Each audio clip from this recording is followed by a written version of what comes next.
Значи, во однос на постот има многу да се каже, но нормално, во една неделна проповед, тоа што може да го кажеме и тоа што Бог ми го стал на срце го кажеме, значи, главни некои аспекти, ќе поминеме еден хронолошка, една историја на постот, ќе даеме една дефиниција, ќе разгледаме какви видови има, значи, која е на крајот состојбата на црквата во однос на ставот за постот денес. Инаку, постот како пост не е значи, една практика што е исклучиво христијанска. Скоро во сите религии се практикува постот. Атеисти постат, значи, доктори го препорачуваат во однос на телесните придобивки кои што може да ги има еден човек. На интернет најразлични видови на пости може да се најдат, нели? И особено популарен денеска е, предпоставам сте слушнали, оној испрекинат пост, или на англиски терминот му е intermittent fasting, каде што човек јаде пример, да речеме од 12 до 6, во останатото време не јаде, цело тоа со цел за телото да има некои придобивки. И така натаму, значи може да среднете на различни мислења за тоа каков е постот, што е пост, и најразлични се и мотивите заради кои луѓето одлучуваат да постат. И сега како ние, како христијани, треба да имаме став и како ние да размислуваме во однос на постот. Значи ние пред се би требало за сите работи, не само за постот, да го градиме нашиот став и светоглед врз основа на Светото писмо, кое што знаеме дека е вистина, значи сме сигурни во тоа. Исто така, во однос на оваа тема и низ добрата пракса на црквата, низ историјата. Како црквата го практикувала постот. И сега реков добрата практика, затоа што и црквата низ историјата имала тенденција понекогаш да застрани во одредени аспекти. Значи, ако почнеме со дефиницијата, да речеме, некој може да каже пост е, пример, може да каже, не значи само абстиненција од храна. Туку и од секоја, било која друга работа, која што ја попречува нашата врска или нашата посветеност кон Бог. И сега, тоа е точно. И многу работи знаеме дека има тенденција да ни го одвлечат нашето внимание, да ни бидат дистракција во однос на нашата посветеност кон Бог. Да не почнам да зборувам за овие работи, колку многу ни трошат, да речеме, од времето во текот на денот. И многу други работи. И треба, значи, човек да абстинира од тие работи. Но, првенствено, кој ќе кажеме пост, во првичната смисла на зборот, тоа се однесувало на делумна или целосна абстиненција од храна. Или вода, да речеме, во однос на апсолутниот пост. Со тоа што, како и многу други зборови, со текот на историјата, зборот, значи, почнува со едно значење и потоа добива нели некој друго значење, каде што сега, пример, ако постот првенствено се мислел абстиненција од храна, сега може да се каже, пример, слободно, не знам, постам од Инстаграм, или постам, не знам, оваа работа не ја правам. Така што во однос на тоа нема да навлегувам дали треба да се каже постам од Инстаграм или абстинирам, нема врска, зборот е да знаеме дека постот првенствено се однесува на абстиненција од храна. И ќе го цитирам Григорий Палама, кој што е еден црковен водач од 12 век, кој што за постот вели: постот е како против отров за недостигот на самоконтрола. Значи, против отров за недостигот на самоконтрола. И ни дава свесност за нашето однесување. Значи, црквата, особено во првите векови, имала всушност еден став за храната дека е основа, постот е на основа, значи, за да можеш потоа да се воздржиш од сите други телесни похоти што ги имаш и она што те контролира. Значи, ако можеш да се воздржиш од храната, понатаму ти имаш основа за се друго понатаму да можеш да се воздржиш. И ќе почнеме, како што кажа хронолошки, низ Библијата. Ќе почнеме, пример, од прво зборовите кои што се користат. Во Стариот Завет се употребуваат два зборови за пост. Тоа е зборот сом. Сом лесно се памти како, не знам, сом од Велешко езеро, рибата што е, значи сом, кој што означува да си ја покриеш устата. Тоа, значи тоа се однесува во однос кога се користел за апсолутен пост. Ниту јадеш, ниту пиеш. Потоа се користи и зборот анах, кој што е како синоним на овој збор, но тој се употребува во некои други ситуации каде што означува да се понизиш, да си нанесеш како мака, да се, како кога правеа во Стариот Завет, ќе си ставеа врекиште или жар на главата, односно пепел, и наставно се понизуваа пред Бог. Во тие конотации се користи овој збор анах, и може да се однесува да се јаде, односно да не се јаде, но да се пие, или пак во однос на парцијалната абстиненција од храна, како што ја гледаме во случајот со Даниел, каде што Даниел одби да ги користи тие, да ги јадат тие јадења кои што царот ги заповедаше. И понатаму, ако продолжиме да видиме, нели тоа се однос на Стариот Завет. Во Новиот Завет се користи на грчки зборот нестеија, кој што едноставно означува нејадење. Тоа е во однос на зборовите и по самите зборови што гледаме што се користат, треба да заклучиме дека кога зборуваме за пост се однесува на абстиненција од храна, значи. И во однос на едно понизување или смирување кое што би требало да се случи во таа ситуација. И сега ако почнеме да отвориме хронолошки од првите страници на Библијата, па понатаму, ќе видиме, значи, што се случува на почетокот. Бог го создава светот, создава луѓето, се е добро и Бог им вели на Адам и на Ева, може да јадете од сите дрва, но само од дрвото за плодот, значи за дрвото за познање на доброто и злото, од него немојте да јадете. Значи гледаме дека уште пред Адам и Ева да паднат во грев, Бог им дава една рестрикција и таа рестрикција, кој ќе видиме зашто е за храна. И со тоа можеме и доста од теолозите, особено од првите векови, ќе кажат Бог го воспостави постот уште во Едемската градина. И мислам дека и може со право да се каже тоа, бидејќи ако погледнеме значи на искушението кое што сатаната го имаше кон Ева, кон Адам и Ева, или кон двајцата. Може да отвориме, слободно да отвориме, да видиме во 3 глава Битие, кон што се однесува, значи тоа искушение, за да го обработиме малку. Значи, од 2 стих, во 3 глава, каде што жената и рече на змијата, односно прво нели почнува, ви станили дека Бог рекол дека да не јадете од едно дрво во рајот. А жената и рече на змијата, ние јадеме род од секое дрво во рајот, само од родот на дрво. Среде рајот рече Бог, не јадете од него и не допирете се до него за да не умрете. Тогаш змијата и рече на жената, не, нема да умрете. И сега ова е најбитното. Но Бог знае дека оној ден кога ќе вкусите од него, ќе ви се отворат очите, па ќе станете како богови и ќе знаете што е добро, а што е зло. И сега ако видиме што овде сатаната искушува, всушност што му е лагата, не е толку поентата кон, значи не е толку насочено кон храната колку што е ако не јадете ги слободно, зошто? Затоа што ќе станете како богови, ќе можете да го разликувате доброто и злото. И всушност искушението е повеќе во тоа човекот сам да си биде свој бог и да се одлучува тој за себе, а не тоа што Бог го кажува. И првенствено е кон тоа, но сепак, значи тоа може целта. Ама средството преку кое што тој го направи, тоа сепак е храна. Значи, сепак беше еден плод кој што не требаше да се јаде. И тоа не треба да го занемариме.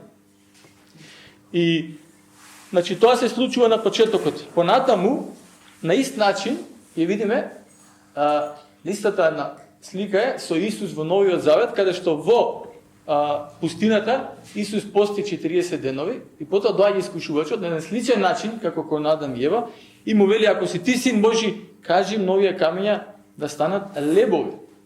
И додека и тука да не отвараме, ќе видиме дека голем дел од искушенијата на сатаната кон Исус се однесуваат многу повеќе од тоа Исус да јаде храна, значи да ги направи камењата да станат лебови. Многу повеќе значи го искушува дали си ти вистина син Божи и некои други работи кои што се тука испреплетени. Но сепак и тука имаше искушение кон храна, значи Исус да биде искушен да јаде, а Исус не го прави тоа, кај што Адам падна, вториот Адам успеа и со тоа значи отвара пат во однос на нас, дека преку него можеме да и ние го победиме она што Адам не можеше на почетокот. И на еден начин вистински ни покаже дека човек нема да живее само од леб, туку и од секој збор што излегува од Божјата уста. Понатаму ако продолжиме, има доста луѓе кои што, значи доста места се спомнува постот. Не ќе продолжиме пример со Мојсе, кој што знаеме дека постеше 40 дена и тој постеше она што се нарекува апсолутен пост, односно ниту храна, ниту вода за 40 денови додека беше во Божјото присуство на планината Хорив, каде Бог му ги даде 10 заповеди. Понатаму нели се симна, виде дека израелците направија грев, значи почна да се поклонуваат на телето, се изнервира, Мојсе ги фрли тие 2 камени плочи и подоцна се врати повторно 40 дена, напишано дека постеше, значи вкупно би било 80 дена, но ова е значи надприроден пост кој што единствено преку Божјото одржување можеше да се случи, бидејќи човек докажано и медицински на секој начин дека без храна може човек да живее подолго, но без вода, отприлика е некој си лимит да речеме 5 дена, 4, 5, 6 дена, не се препорачува човек повеќе општо да оди без вода. Понатаму имаме Илија, кој исто така имаше еден ваков надприроден апсолутен пост од 40 денови. И ги имаме значи овие двајца, Мојсей, Илија, понатаму го имаме Исус, значи овие се тројцата кои што 40 денови имат постено. Ја ги викам клуб 40 како се појавуваат на преображението Христово, нели? Исус се преобразува и до него е Мојсей, Илија. И овие се клуб 40 кои што имаат постено толку. Инаку, нели, во некоја смисла Мојсей е представник на законот, Илија е представник на пророците, Исус е представник, нели, на Новиот Завет. Така да гледаме дека овие имаат надприроден апсолутен пост. На израелците понатаму им беше заповедано, да знаете, само многу битно. Во Стариот Завет беше заповедан само еден ден пост. Тоа беше за денот на осветувањето, каде што тие треба да постат и на начин да тагуваат. И тој беше значи само еден ден. Понатаму мислам дека самите тие си додаваат, можеме да прочитаме во Захарија за постот во 3-тиот, во 5-тиот, во 7-тиот месец, значи имаат повеќе постови кои што и самите си ги додаваат, но само еден беше целосно заповедан, да речеме. Понатаму гледаме кога имаше криза во времето на царицата Естира, таа заповеда на народот, бидејќи беа пред истребување, 3-дневен пост, особено покаяние, и нели Господ ја смени таа ситуација, не ги истребија. Понатаму исто така Езра, во ситуацијата на Езра, каде што тој заповеда еден дневен пост во знак на покаяние и жал за состојбата на народот после нели робството, каде што веќе го заборавија и Бог и законот. Ниневијците знаеме дека со своето покаяние и со тој пост кој што го прогласи, исто така го одвратија Божјиот гнев од нив и не ги уништи. И би го спомнал само уште Даниел, кој што, нели, спомнавме дека прави еден вид на делумен пост, каде што се воздржува од одредена храна и јаде, да речеме, не знам, некоја храна, значи на база на зеленчук и некоја основна храна, да наречеме, кај што нема деликатеси. И само ќе напоменам дека на база на овој пост е базиран оној пост кој што денеска се практикува, нели, кој што православната црква го практикува во однос на постна и мрсна храна, делумно вади корени, значи, од овој пост, каде што човек се воздржува од одреден вид на храна. И ќе го поделиме, значи, имаме 3 видови, да ги кажеме, на пости. Вообичаен, каде што се пости без храна, но се пие вода. Потоа имаме апсолутниот, каде што нема храна и нема вода, и овој што го рековме, парцијалниот, каде што имаме рестрикција, пример, на одреден вид на храна. Ја верувам дека и добро и тоа да се практикува, да се применно, пример, ако човек едноставно, не знам, не може да се воздржи од благо, а благото, пример, не му помага, пример, му штети, може да си го одреди тоа, пример, да се одреди, да тренира, да си го обуздува своето тело, да речем, во насока на тоа, или некоја друга храна која што самиот знае дека не му помага, пример.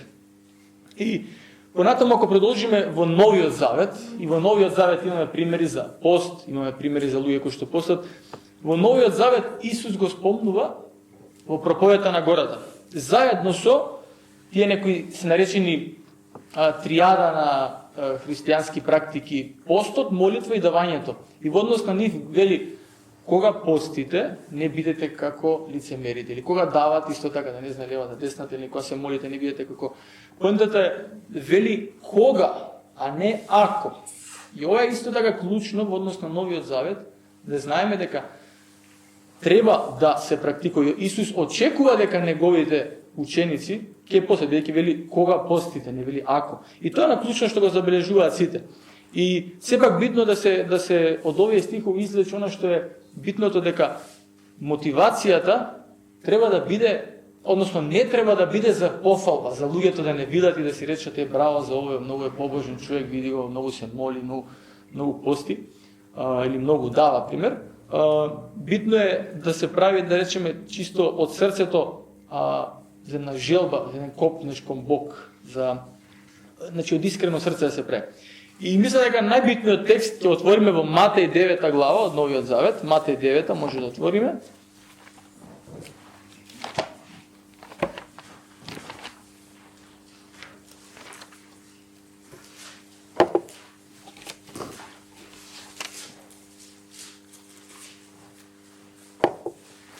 Значи, во Матеј 9 глава гледаме дека доаѓаат учениците на околу 12 стих.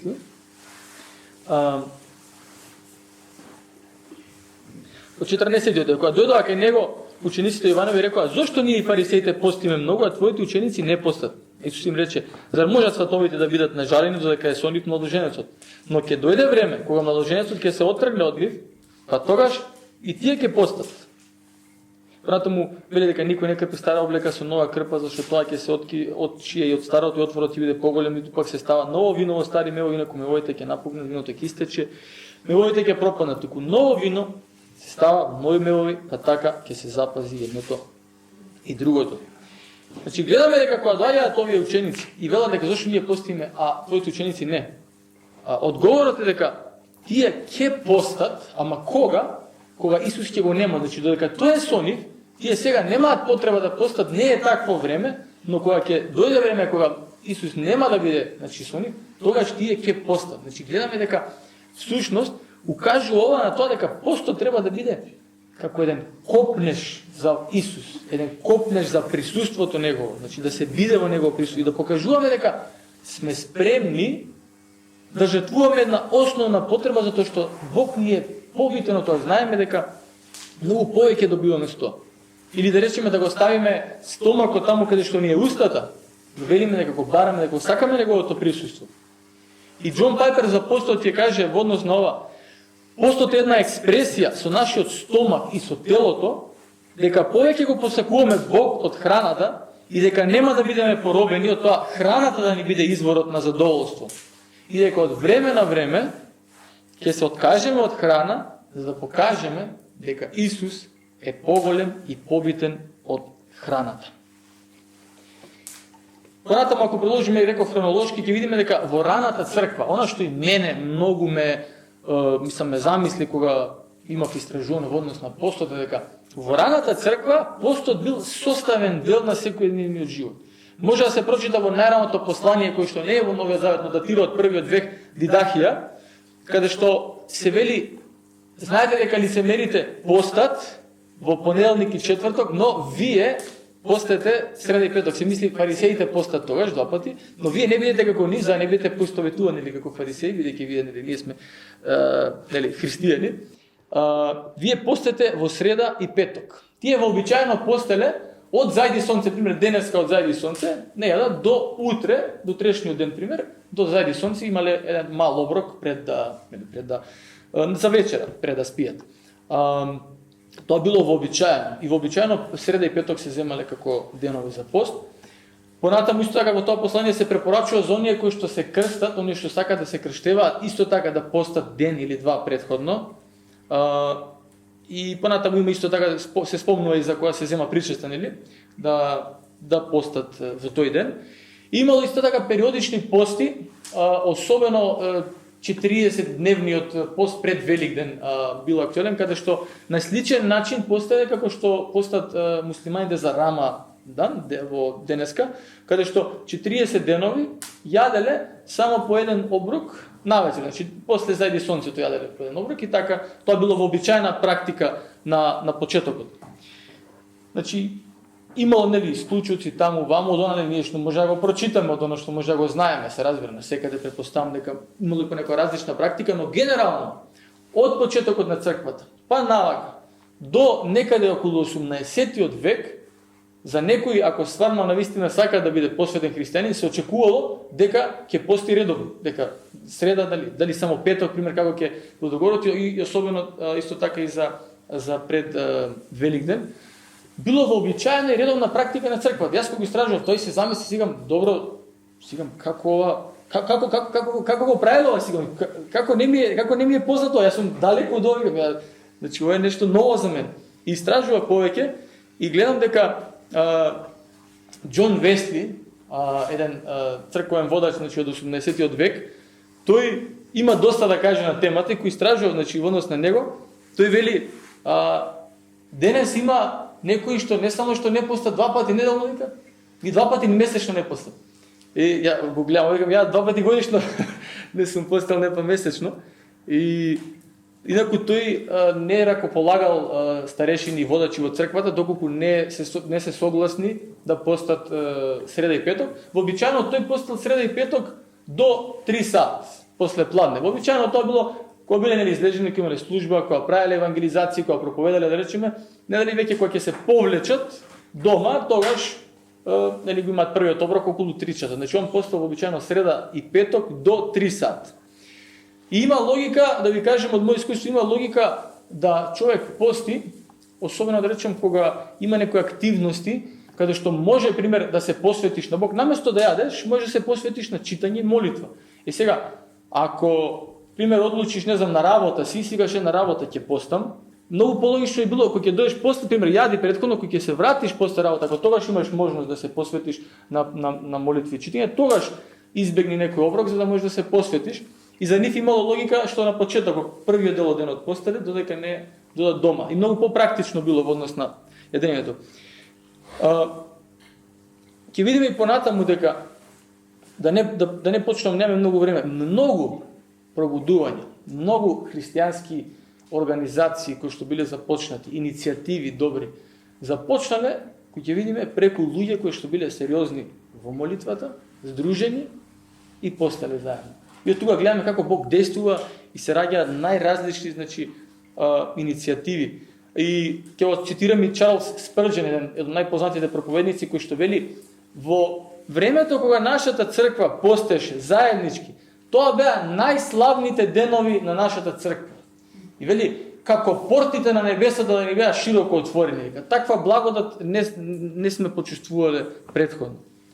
И дури слушнаве, само на кратко ќе го кажам, слушнаве еден пат кога зборував, еден проповедник ми кажа дека, не го истражувал, но ми го каже на овој начин, дека после Втората светска војна, нели, после тоа се што се случува, некој, не знам, од Франција и Германија, тоа помирување за толку брзо да се случи, вика, било дефинитивно влијание имало тоа што некои водачи од едната страна и од другата страна биле спремни да си простат, да се помират и заеднички да се молат и да постат за Бог да донесе едно помирување. И гледаме колку брзо понатаму тоа се случува и се раѓа Европската унија.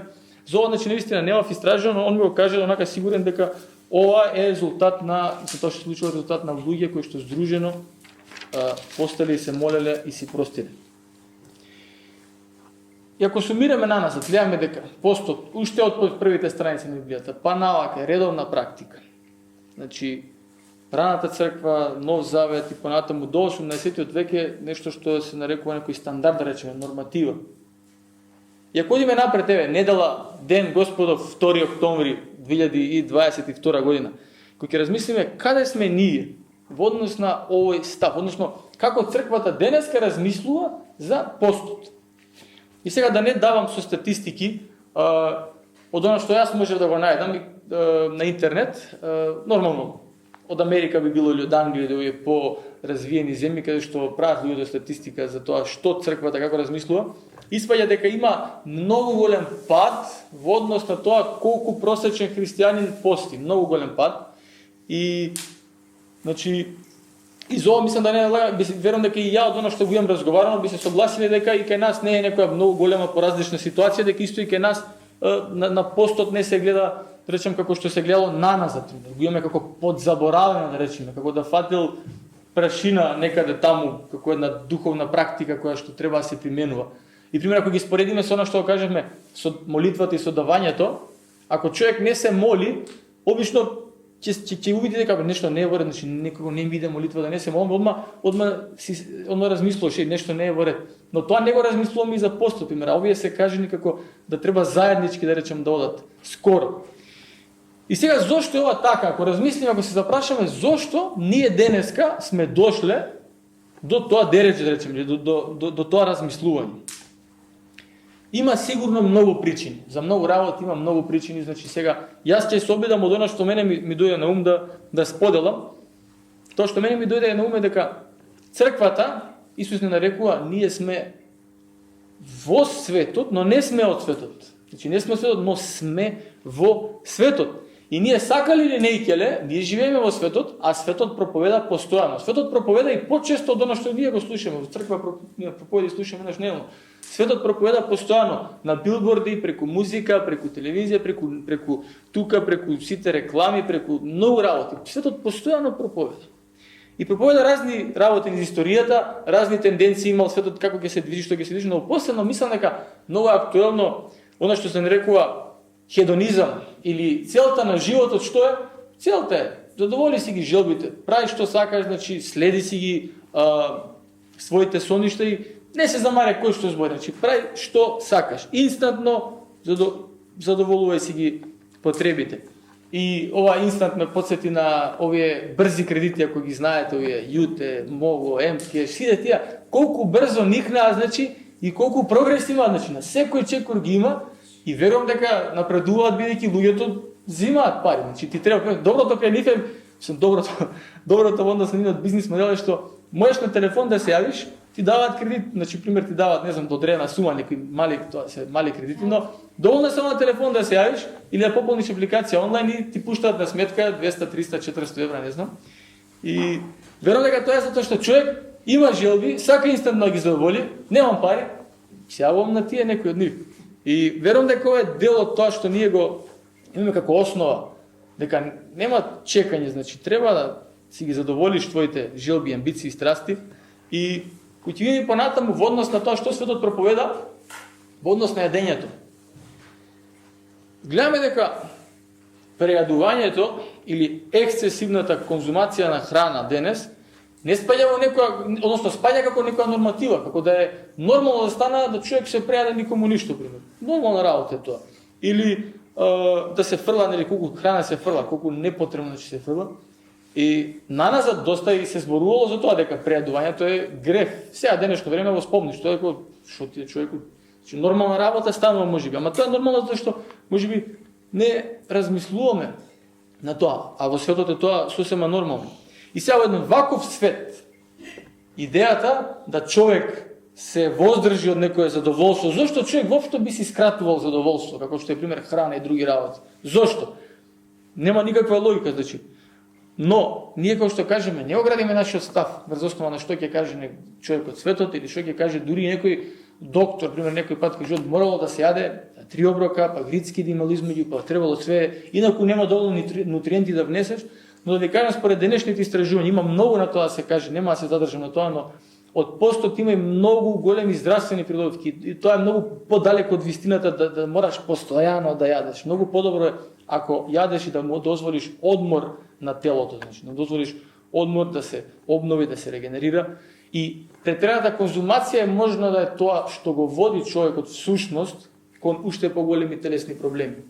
Што постојано се бомбардирани дека треба да се конзумира. Во денешно време, мислам, живееме во време каде што храна имаш на секој чекор. Прво не било така, прво да сакаш да јадеш не знам какви работи, едноставно немаш, не се толку достапни. Денеска, кај да се сведиш, пример, храната ти е достапна и може и затоа една од причините. И може би тоа подсвесно ни влија едноставно. Се оди времето и човек станува, речем, се сообразува на некој начин со светот. Во Римјаните ќе прочитаме кај што апостол Павле вика: затоа браќа ве молам заради Божјата милост да ги принесете вашите тела како жива, света, угодна жртва на Бога. Тоа да биде вашата разумна служба. И во вториот стих вели: не сообразувајте се со овој свет, туку преобразувајте се преку обновувањето на вашиот ум, за да може да спознаете која е Божјата и совршена волја. И ја таму го гледам, да речам, делумно одговорот на тоа зошто сме денес таму каде што сме. И во една ваква ситуација ние може да си дозволиме телото многу брзо да ни стане господар. И да има поголема моќ од она што треба да го има, да има. И пример, доволно е човек да проба да скокне еден оброк или два или не знам да пости цел ден и да види што се случува со него. Многу е добро да се анализира, пример, да видиш што ќе излезе од тебе. Кој работи, дали ќе бидеш гневен, бесен, што прво ќе ти доаѓа, значи на уми и стануваш по себе свесен за тоа докаде си, што е она што те влечели, кои се оние работи на кои што можеби ти станале идол. И еден пасус сакам да го прочитаме кој што можеби од најбитните вака на темата во Галатјаните 5 глава. Сакате отворете Галатјаните 5 глава. Може всушност некој доброволец да го прочита од вас, кој сака. 5 глава, 13 стих до 25. Значи Галатјаните 5, 13 до 25.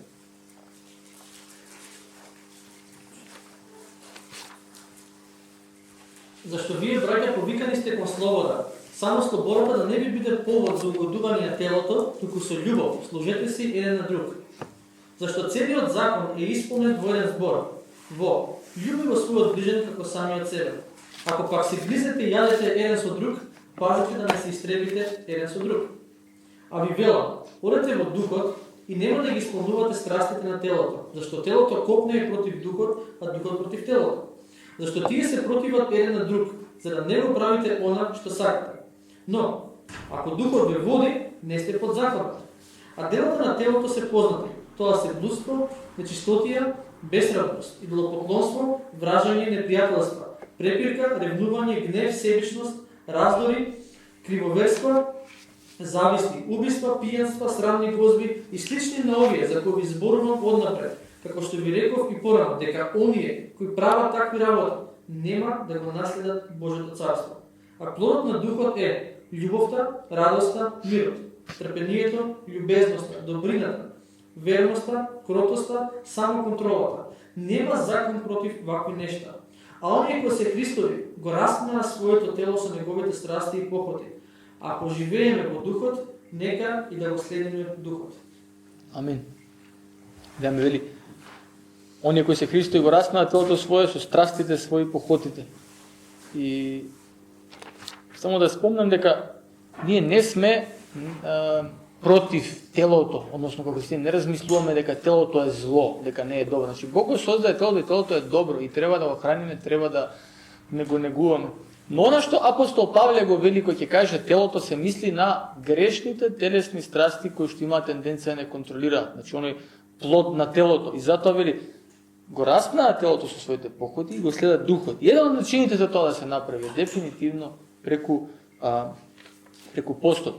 И не сме своји, како што вели, откупени сме скапо и затоа добро е пример кој ќе видиме дека некој пат едноставно не може да победиме некој, не знам, гнев може би имаме, некој пат не може одредена работа постојано се повторува, не можеш да надминеш или не можеш да му простиш на некој.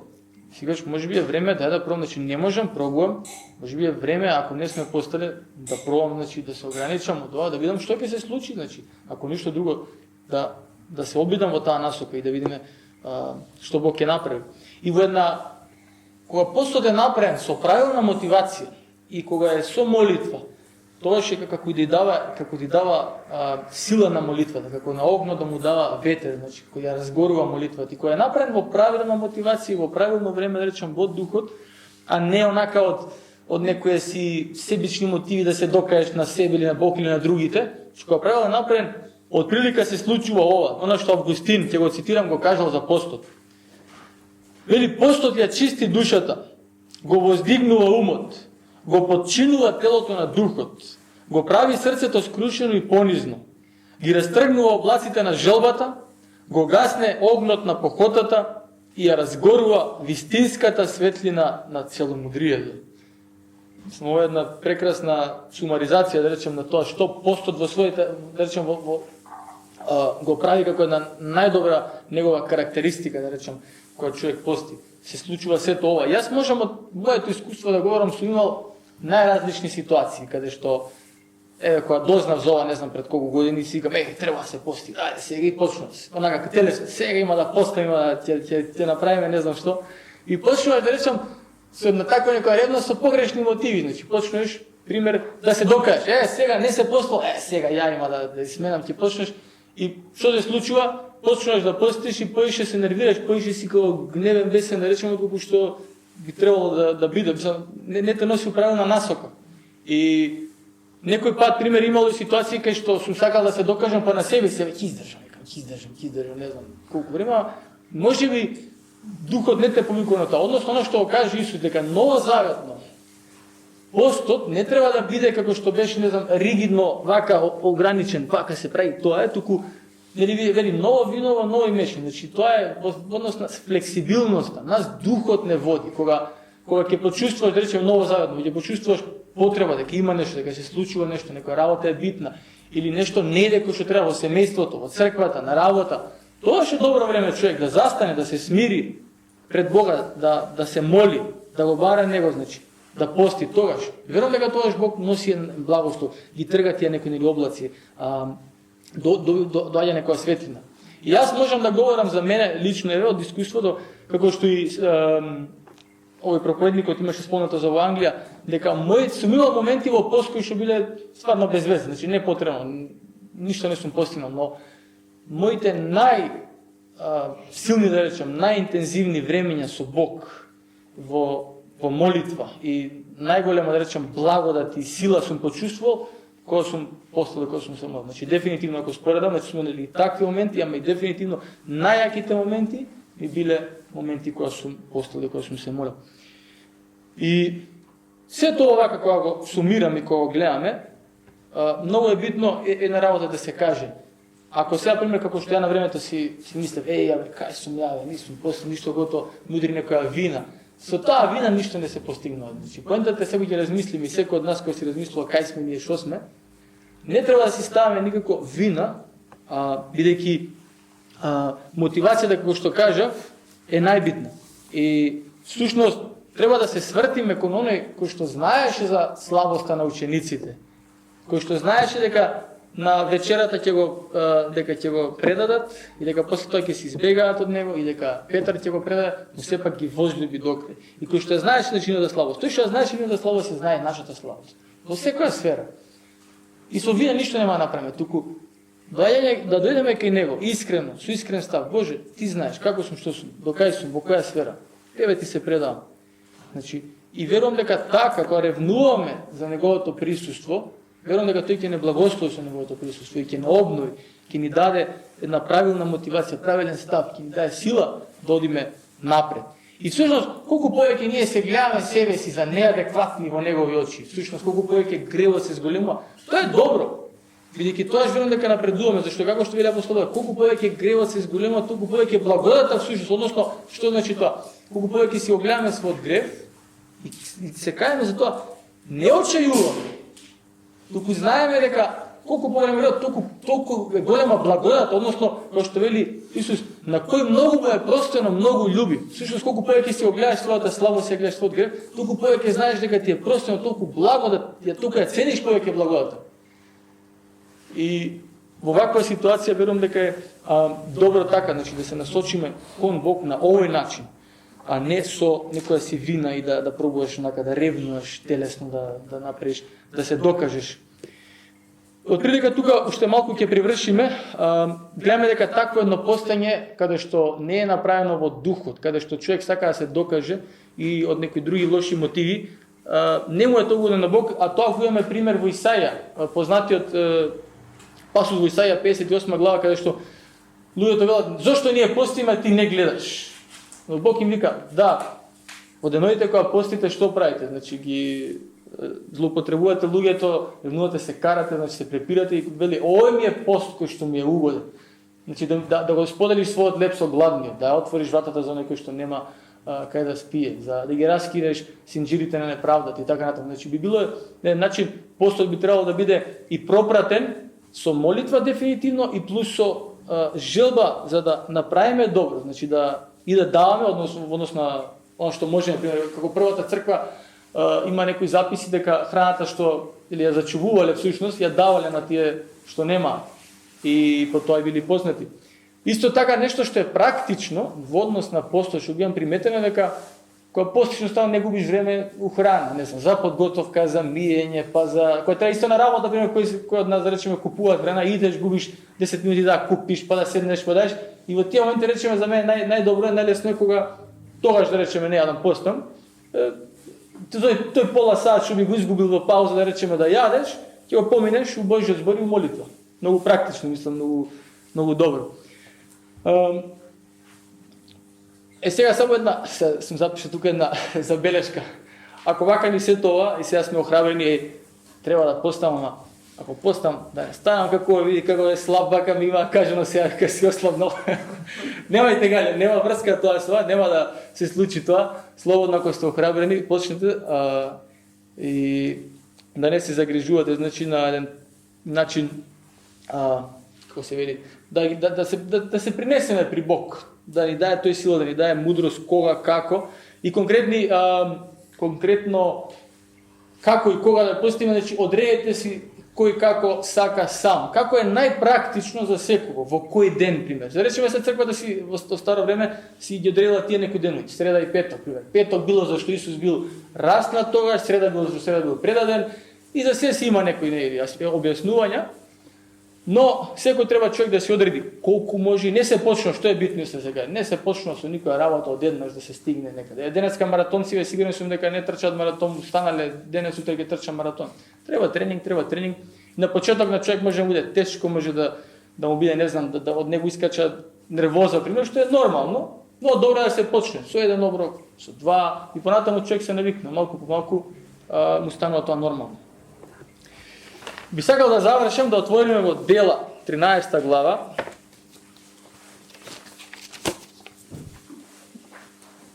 Значи, Дела 13, верувам дека ова ќе биде едно охрабрување.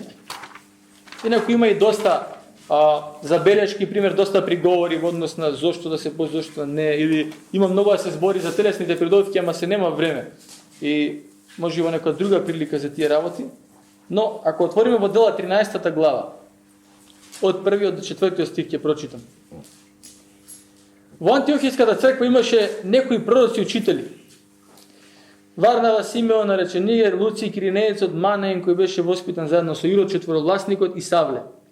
Еднаш кога му служеа на Господ и постеа, Духот Свети рече: одвојте ми ги Варнава и Савле за дело за кое ги повикав. И потоа гледаме. Тогаш тие, откако постеа и се помолија, положија раце на нив и ги пуштија. И понатаму нели испратени Светиот Дух, тие отидоа, проповедаат, значи понатаму низ цела Азија, низ Европа. И сега зашто го читам ова? Зашто би сакал тука да завршим? Не гледаме новозаветната црква, која што е мала, која што и делумно е под одреден вид на прогонство. Гледаме дека се собираат тука и што прават заедно? Му служат на Бог, му слават Бог, се молат и постат заедно. И Светиот Дух во таква една конотација им вика: одвојте ми ги Савле и Варнава за нешто. И сега, не знаеме, може би црквата се молила за насоки. Боже, што да правиме? Еве, има двамо притисокот таму, дали да идеме мисију, дали да идеме да проповедаме во оваа насока или во таа, не знаеме точно, може би навистина барале, Боже, што сакаш од нас сега? И Светиот Дух вели: одвојте ми ги овие двајца за делото кое што ги повикав. И што се случува? Од мала црква, подоцна гледаме дека апостол Павле оди, го шири христијанството насекаде, се оформуваат цркви насекаде, пола скоро од Новиот Завет е напишан, значи од апостол Павле, баш заради тие цркви кои што ги има основано на тие мисионерски патувања.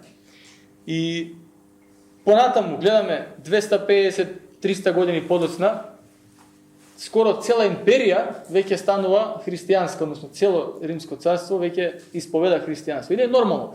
Дел од луѓето се не номинални христијани кои што само кажуваат дека се, но сепак не може да се занемари тој ефект од тоа проповедање, значи што почна од таму, па насекаде.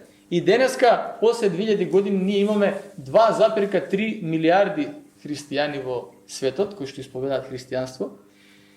И само да си замислиме, например, дека тоа све што се случи како една иницијална работа беше тој собир, тој мал собир на црквата каде што искрено се молеа, поста и побара од Бог водство, и од тука гледаме бум. Значи до каде сме денеска, пример. И зошто да не мислам, тоа мене ме охрабрува, затоа што нашите цркви се вообичаено мали во бројност, особено молитвените собери се најмали, значи не знам, по 20, 4-5 души одат на молитва. Но да не се обезхрабруваме, кој ќе видиме дека уште ова би во Македонија ситуацијата, наистина мислам сите ќе се согласиме да не зборуваме, дека ние како очајна да речеме. Зашто и да се зборува, постојано е нешто лошо, значи секаде нешто има корупција, секој нешто негде краде, лаже, не идеме на добро.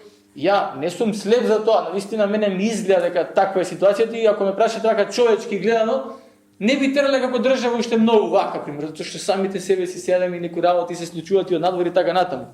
И сега во ваков контекст, човечки гледано, да, не било ништо што ќе правиме, ама ако видиме дека ние како црква, ако застанеме, да речеме, и го бараме Бог, и се молиме, и постиме заеднички, значи покажуваме искрено, ревносно дека сакаме Бог да направи направа пред се, прво во нас, за ние да бидеме оние луѓе кои ќе се движиме на работа или во било кое место во автобус или во продавница, да ние бидеме таа светлина и промена, прво да почне промената од нас, па понатаму да се шири ни се и кој би рекол, може би и ќе се смени нештото, може би ќе се сменат нештото, на вистина ќе се сменат. Бидејќи гледаме, стварно, собир на неколку души, да речеме, се моля, постеа и еве што се случи понатаму. И нека ова ни биде охрабрување за нас, значи, дека и ние имаме надеж, и ние можеме да смениме таа некоја историја која што некоја црна ни се гледа, односно иднината, која што ни се гледа така некако без везе. И нека Бог не води, нека Бог ни покаже. Наше е да бараме, наше е да се молиме, наше е да истрајуваме, да не се откажуваме. Ние сме повикани за тоа. Значи, имаме причина за радост, имаме причина за да имаме во нас еден мир кој што Бог ни го дава, бидејќи тој не откупи и ни даде ни такви ветувања. Не се разхабруваме. Мој предлог е чисто вака на кратко, она што кај нас во црква го спомнав е дека ние обично во среда се молиме, мислам дека и вие се молите во среда. И се реков, ајде кој сака, ќе да го почнеме, пример, тоа заеднички да се договориме, кога ќе се собереме во среда, колку и да се собереме, пример, луѓе, нека ни биде, пример, среда денот, оваа среда, пример, за пост, пример. Ќе се молиме, ама добра работа е, пример, тој ден, кој може, колку може, како што може. Нема и да не може и да не сака некој да пости слободно, нека дојде на молитва, кажав. Но ако сакаме се договориме, нека биде, пример, среда ден за пост и молитви, кој ќе дојдеме тука, пример, од 6, да речеме, нас од 6 ни е молитвата, од 6 се молиме до 7:30 и после тоа заеднички оброк имавме и навистина беше, не знам, беше охрабрувачки, малце поразлично беше тој пат и еве би го дал тој предлог и на вас, нормално вие ќе се договорите со водството дали тоа би го направиле, но верувам дека нешто поттикна кај нас и бевме, не знам, некако поохрабрени во таа насока, така да тоа би го препорачал чисто на вас и тука од прилика би завршил со една молитва. Господи Татко Небесен, слава Ти одаваме и благодарност овој ден, Боже. Собрани сме ние едно, да речам, мало стадо и не се плашиме, Господи, затоа што Ти благоволиш да ни го даеш царството, Господи. И во Тебе имаме надеж, во Тебе имаме утеха, во Тебе имаме се што ни е потребно за живот и побожност. Макар и надвор имало неволи, бури, страдања, Господи, и се случуваат постојано, Господи. И ќе се случуваат. Ние во Тебе имаме надеж и знаеме дека на овој свет не е нашиот дом, Господи. Овој свет е подготовка за оно што вистински ќе биде, Господи. Овој свет е како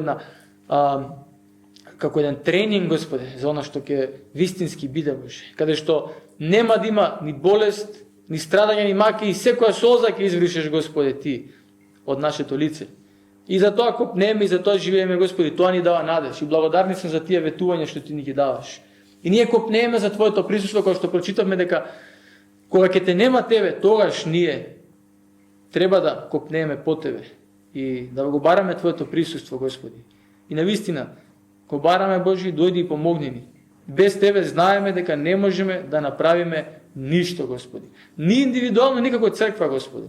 Сакаме да не обновиш, таму кај што има потреба, Господи, за обнова, за прошка, за исцелување, донеси, Господи, те молам. И помеѓу луѓето и помеѓу црквите, Боже наш. Те молам да не водиш Ти, да не благословиш, Тебе да те следиме, нашиот поглед да биде вперен кон Тебе, бидејќи Ти си изворот, авторот и исполнителот на нашата вера, Господи. Да трчаме таа трка што е пред нас, Господи, како што денес трчаат. Да трчаме со истреност, Господи. Таа трка на нашата вера и да издржиме, да истрпиме до крај, Господи. Не е лесно, Ти си кажа, оној кој што ќе издржи до крај ќе биде спасен, Боже. Ти благодариме што Ти на крстот се жртвуваш за да можеме, Господи, да бидеме во Тебе, да бидеме спасени, Господи. Слава Ти за тој благодарност. Те молам да не водиш во уште подлабоки, Господи, искуства со Тебе, да напредуваме на духовно ниво, Боже, да напредуваме секако. Те молам благослови нашата земја, Господи, и Те молам донеси обнова, донеси, Господи, нови пробуди, нови луѓе кои што ќе Те спознаат Тебе, Боже. И на крај би сакал да се помолам, Боже, нашите потреби Ти ги знаеш тука кои што сме, Господи, денес дојдени. Исполни ги оние потреби, Господи. Ти ги знаеш кои да се, Боже. И нека те славиме, нека ти благодариме, сега и секогаш во вечни векови Боже. Амин.